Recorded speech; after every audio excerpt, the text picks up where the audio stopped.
Joey De Leon binuking si Maine Mendoza na buntis na. Pinagbawalan sumayaw.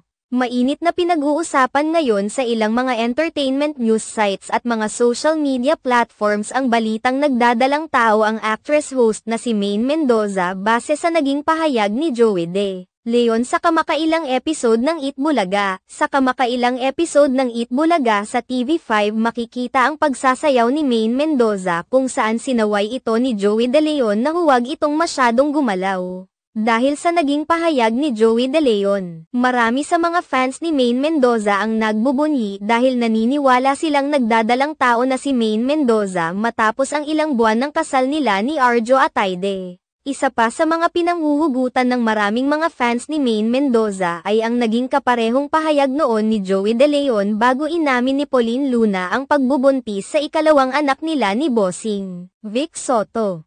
Kilala rin si Joey De Leon na siyang unang nagbubuking sa mga importanteng pangyayari sa buhay ng kanilang mga kasamahan sa Eat Bulaga. Sa kabilang banda, may mga naniniwala naman na hindi ang pagbubuntis ni Maine Mendoza ang tinutukoy ni Joey De Leon kundi ang damit ni Maine Mendoza na baka ito ay bumaba.